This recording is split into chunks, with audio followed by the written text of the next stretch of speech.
The winning blueprint presents.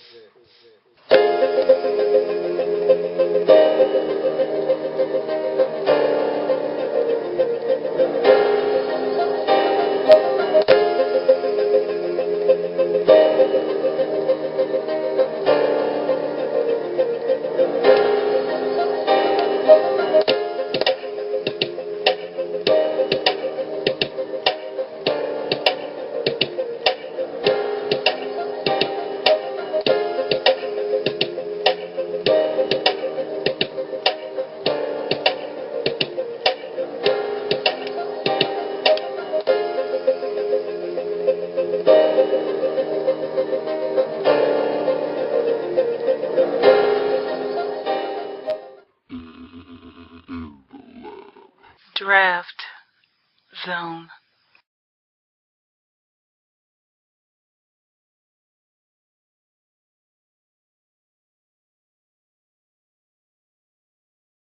Okay, welcome. You are in the Draft Zone. I'm your host, Lou. Thank you for joining me. This is the NFL Draft Game. Here with the Tampa Bay Buccaneers with the 13th overall selection. What the draft game is a look back at draft history of a specific team, in this case, the Tampa Bay Buccaneers, and a specific pick. The 13th overall selection is what we will be focusing on here today in the draft game, as that is the pick that the Tampa Bay Buccaneers will be selecting at in the draft, we think. Now, what we want to do is look at prior draft history from years 2000 to the present. So that's a 13-year span where the Buccaneers have made first-round selections. We want to analyze those and see how the Buccaneers turned out and fared in their selections over that span in the first round. And we also want to look at the number 13 overall selection to see how teams have fared at number 13 in the draft in the first round. Grade them out, both the Tampa Bay Buccaneers first round selections and all the picks at 13 in that 13-year span using a baseball grading scale.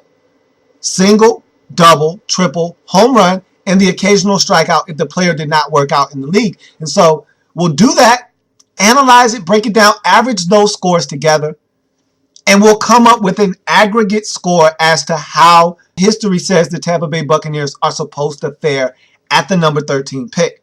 Now, history isn't a direct indication of what the future may hold for you, but it does give you an idea of what to expect. So if you are the Bucs, you probably want to buck this trend at this pick, because I've already looked at the list, and I tell you what, this is not an impressive list of draft picks at 13, and the Buccaneers haven't been world beaters in the draft themselves. So let's look at the number 13 pick, break it down, analyze, give these guys scores, and then get to the Tampa Bay Buccaneers and their draft picks in that same time frame. This will be the sheet that I will be using to break down the Tampa Bay Buccaneers and the 13th overall selection. This is every first round selection made in the last 13 years in the draft. I'll be using this sheet to break it down and talk about the number 13 overall selection, as well as some of the Tampa Bay Buccaneers picks in the first round. So you look at pick number 13 in the year 2000,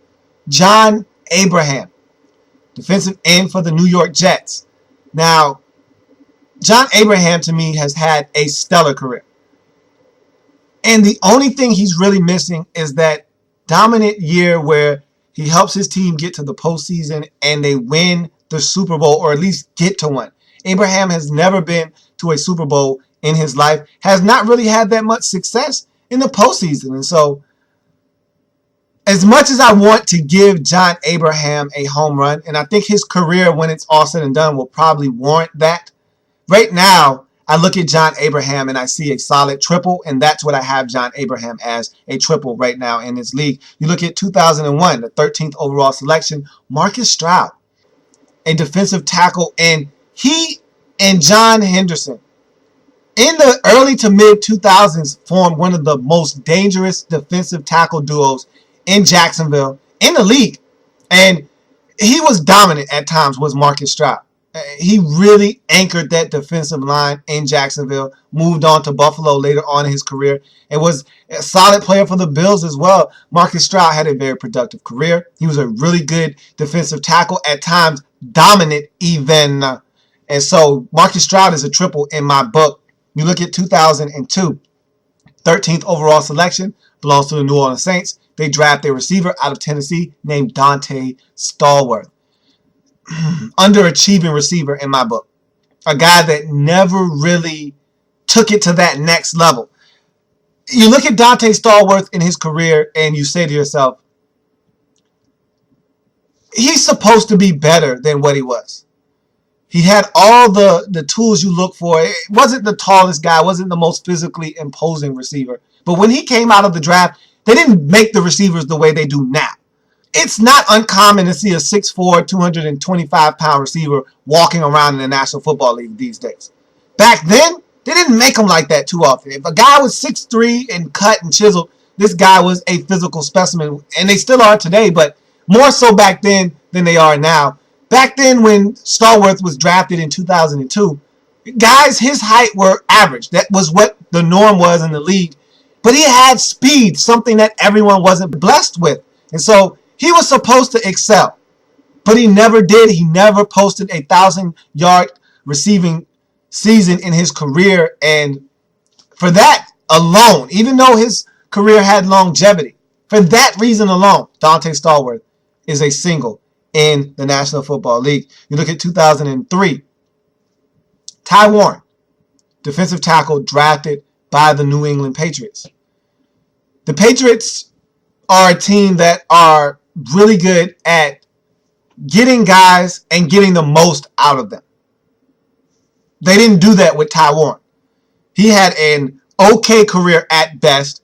At times, he flashed the potential that showed us why the Patriots made him a first-round selection, but it was never the type of play on the field that you look for out of a first-round defensive tackle consistently. And so Ty Warren in this league is a single. You look at 2004, the 13th overall selection, Lee Evans, receiver out of Wisconsin. I thought that Lee Evans, when he was first drafted, was fast because he was in the Big Ten. But when he got to the league, he showed me it wasn't Big Ten speed. It was just speed, period. He run by defenders as if they were standing still. He was making big plays in Buffalo, but Lee Evans never ascended, much like Dante Stallworth, never ascended to that next level. Now, unlike Dante Stallworth, he did post some 1,000-yard seasons in his career, but if Lee Evans was a double before the drop in Baltimore, that drop that stopped the Ravens from getting to the Super Bowl in 2011 in the AFC Championship game, that's enough to knock Lee Evans down one rung by itself. So if Lee Evans was a double before then, he's a single now. You look at 2005, 13th overall selection, New Orleans Saints. Again, this time they select offensive tackle Jamal Brown out of Oklahoma. Solid pick. Jamal Brown was a very good tackle for a short period of time when he was drafted. I'd say from about 2006 to about 2009, he was dominant on the left side of that offensive line for the New Orleans Saints. The injuries started to take toll. The injuries started to mount. His hip mainly was the big issue. They shipped him out of there. He went to Washington, continued his career, but the injuries were too hard to ignore. Jamal Brown fizzled out of the league. He was a solid tackle when he played. He was really good at times, but Jamal Brown is a double and nothing more, nothing less because of the injuries. You look at 2006, the 13th overall selection, Cameron Wembley to the Cleveland Browns. Here's a guy that for many years in Cleveland was one of their best players, if not their best player on their football team. He's a guy that can get to the quarterback. Never really knocked your socks off with his ability to get to the quarterback, but he's a guy that if you're not paying close enough attention, will get to the quarterback. And in a season, will get you double-digit sacks. I think those days are behind Cameron Wembley, but at his peak, he was a guy that could get you 10 sacks in a season. Cameron Wembley has been a solid player in this league, and when you're solid, you're a double. Cameron Wembley is exactly that. You look at 2007, 13th overall selection belonged to the St. Louis Rams, who selected Adam Carricker, defensive tackle out of Nebraska. Here's a guy that played defensive end, defensive tackle in college, was really good. I thought J.J. Watt was going to be similar to Adam Carricker. Make a lot of noise in the Big Ten, get into the league, and kind of fizzle out a little bit. Not the case for J.J. Watt, but for Adam Carricker, injuries really kind of slowed his progress in the league. He didn't perform the way the Rams thought he was going to. They were disappointed in his play and the injuries. He moved on to Washington, where his career started to take off, and then the injury bug came back and bit him again. Adam Carricker should be a double right now, but the injuries say that he's a single, and that's exactly what Adam Carricker is right now. You look at 2008, 13th overall selection belongs to the Carolina Panthers. They draft the running back out of Oregon, Jonathan Stewart. Here's a very talented back in a backfield that should be better than what it is. I think that the Panthers make the mistake of assuming that Jonathan Stewart is a guy that you can hand the football to 275 times and get 1,500 yards out of. That's not who Jonathan Stewart is. He's a guy that needs to be in a backfield that's a two-headed monster, much like it is in Carolina. But he needs to be the second wheel in that group. He does not need to be the headliner or the main attraction in that backfield. He's a good complementary back. And I think sometimes the Panthers think that he's something more. They drafted him to be something more, but he's not. And I think Jonathan Stewart is a good back. The injuries have really left us with a feeling of something there to be desired with Jonathan Stewart in his career thus far. I think he's a single right now. He should be a double, but I think he's a single. I think his running mate is a little bit better than he is, that being D'Angelo Williams. And so I think Jonathan Stewart is a single in this league right now. You look at 2009, 13th overall selection, Brian Orakpo. Washington Redskins draft this guy out of Texas, outside linebacker / defensive end. He was dominant in college at defensive end. Redskins asked him to stand up and play outside linebacker in the 3-4 defense. He makes the transition smoothly, gets 11.5 sacks in his rookie campaign and a trip to the Pro Bowl. Follows that up with another solid campaign in his sophomore year. In his third season in the league, had another good, solid year. It looked to be a triple for Brian Orakpo coming out of the gate, but then 2012 happens. He gets injured, missed the whole entire season essentially. And now you have doubts about whether Orakpo will be back to the way he was before the injury, or will he be better? We don't know. Those question marks bring him down a peg from a triple to a double. Brian Orakpo, a double in 2009. Look at 2010, 13th overall selection, Brandon Graham. Defensive end out of Michigan, drafted by the Philadelphia Eagles. Here's a guy that the Eagles expected a lot out of.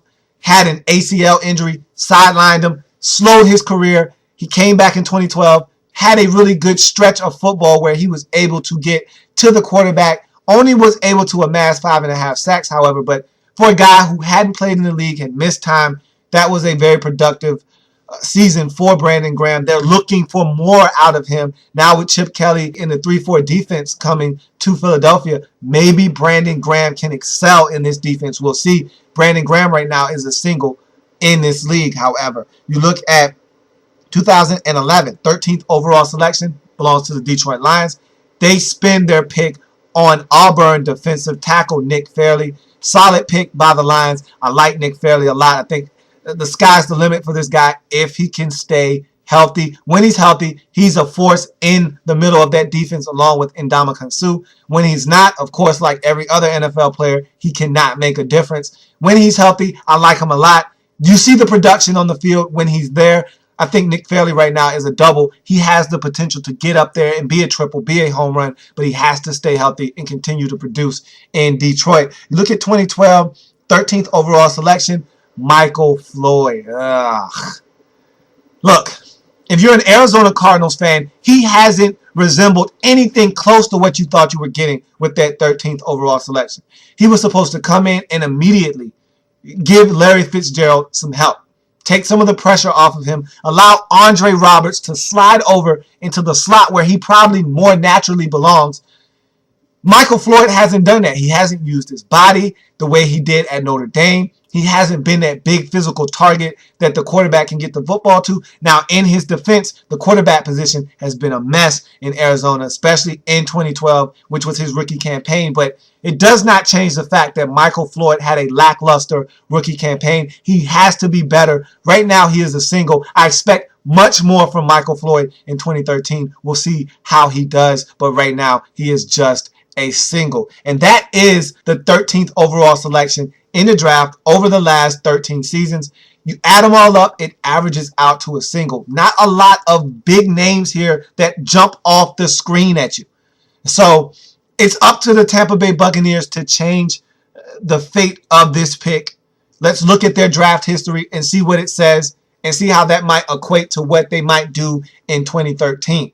So you look at the year 2000, and the Tampa Bay Buccaneers did not have a first-round selection, traded that to the Jets, so no first-round pick for the Tampa Bay Buccaneers. You look at 2001, Kenyatta Walker, tackle that you drafted, solid pick, never was a road grader or a beast at the tackle position. He was just solid.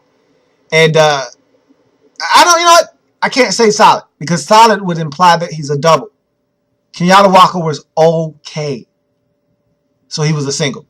You look at 2002, no first round pick, traded to New England. You look at 2003, no first round pick, traded to Oakland. So right there we see the Tampa Bay Buccaneers not really valuing their first round selections early on in the 2000s. Now, it did not come back to haunt them early on because, as we know, they won the Super Bowl in 2002. So it did not come back to haunt them right away. But as we saw, over the next couple of years, they had a slow decline, and it really started to catch up with them in the long haul. But you look at 2004, Michael Clayton. These are the type of picks that have you being a bad football team down the road. Michael Clayton had an extraordinary rookie campaign. We all remember his rookie campaign in 2004. I remember the play when his helmet came off.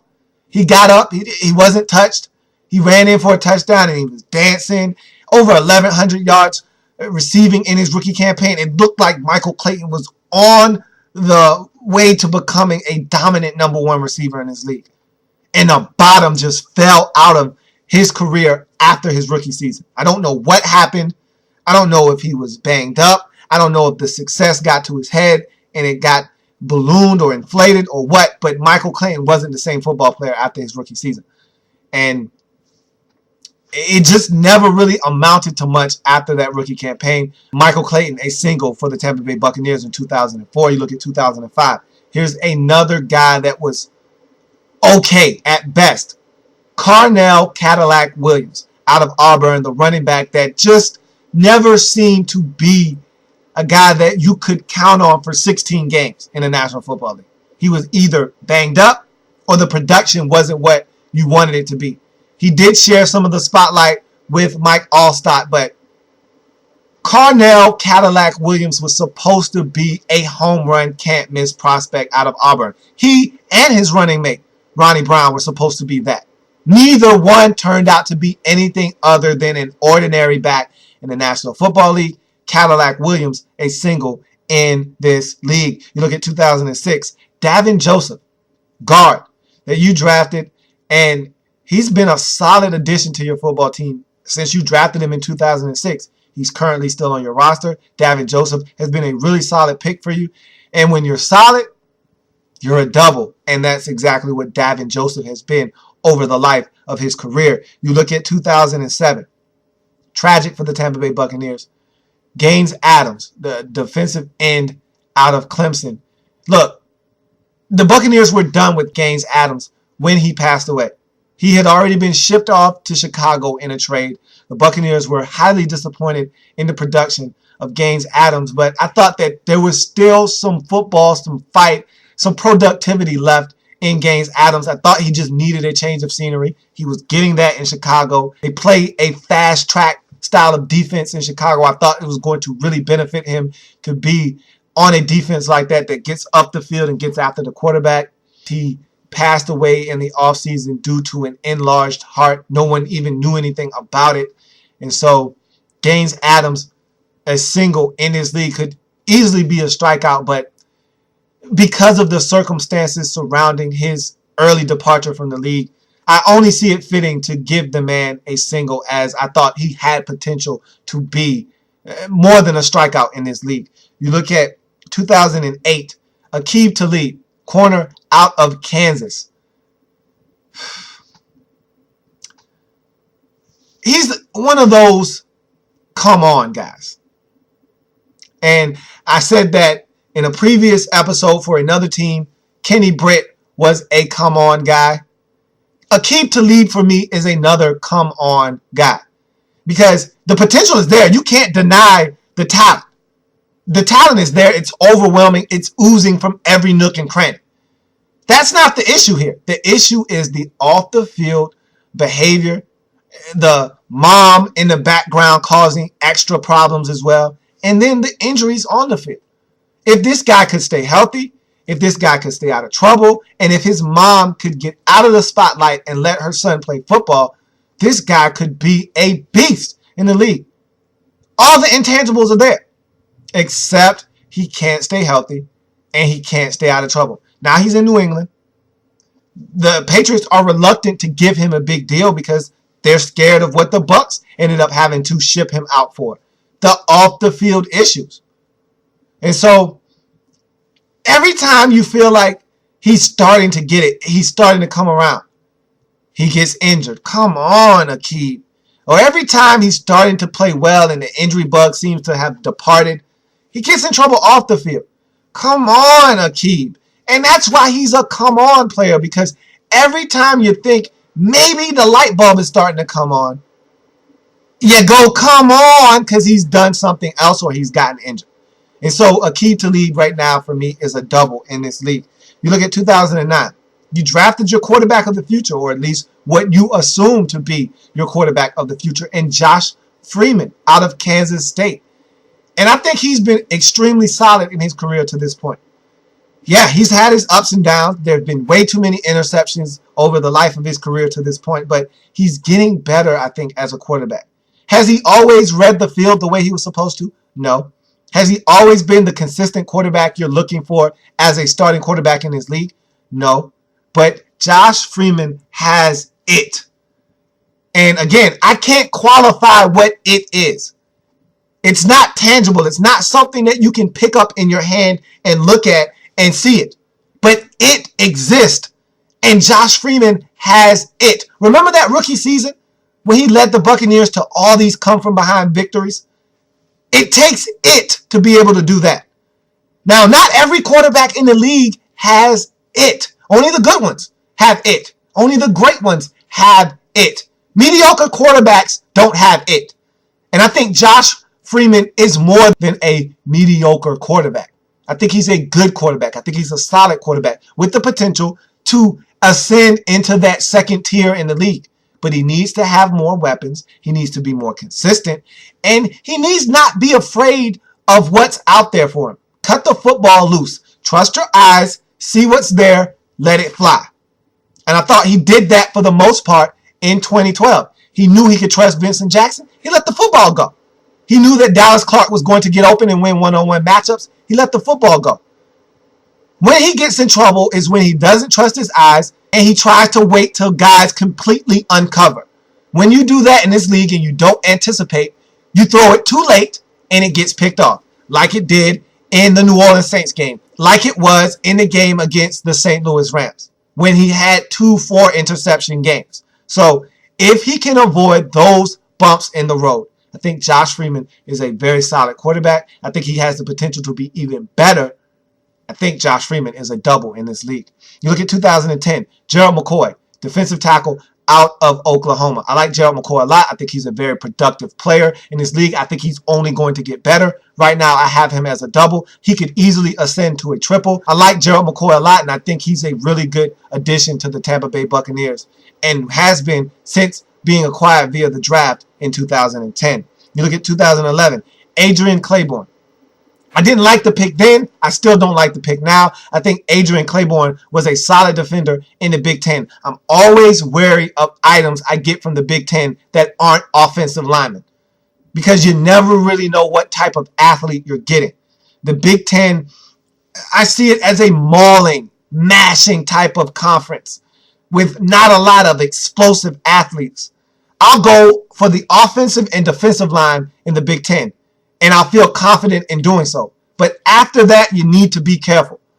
You need to be careful when you take a quarterback. You need to be careful when you take a receiver, when you take a running back, when you take defensive ends. Anything where explosion matters, you need to be careful because you can't really tell if they're actually athletic or they're just playing against guys who aren't, which makes them look extremely athletic. And I thought Adrian Claiborne was one of those guys that was extremely athletic because he played around guys who weren't. And I didn't like the pick then. I don't like it now. And I haven't been impressed with his play in Tampa Bay to this point. I think Adrian Claiborne is a single. Now, look, he's only been in the league 2 years. He's going into his third season. Give him some time. But I tell you what, I really don't like what I see out of Adrian Claiborne. So you look at the last pick for the Tampa Bay Buccaneers in this 13-year stretch. 2012, first round selection, Mark Barron, safety out of Alabama. I like the pick. I think this guy has a high ceiling. I think the ceiling and the floor are almost one and the same. I think this guy is a can't-miss prospect. When you drafted him, I think he was really solid for you. Pass defense in Tampa Bay last year stunk as a whole. And not one guy was going to fix it.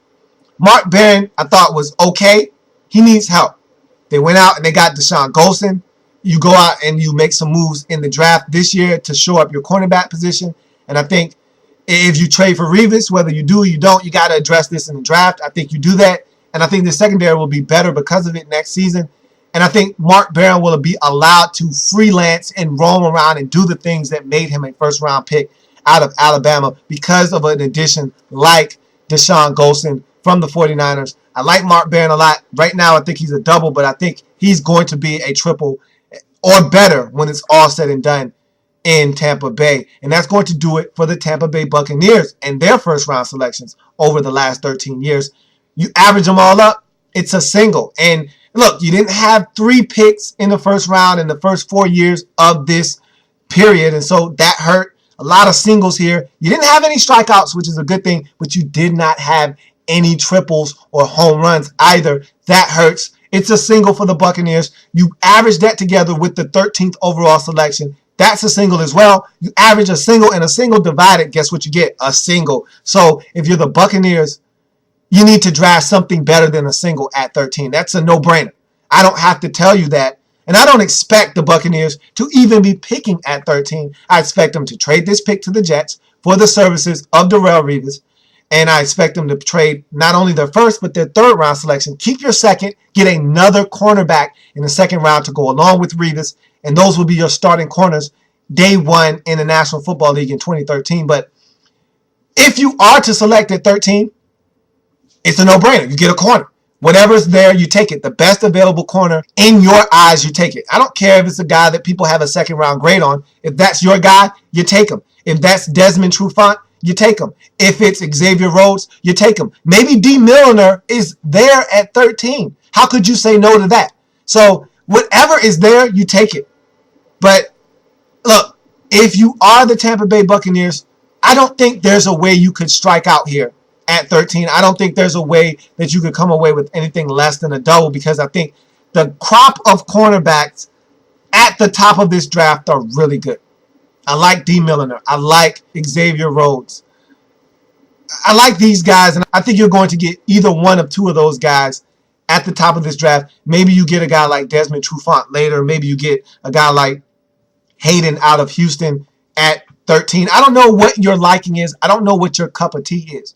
Whatever it is, I think the first 4 or 5 cornerbacks in this draft are really good, and I think it's going to be hard to not hit a solid double with either one of those guys. And so I feel confident that the Buccaneers will at least hit a double at 13.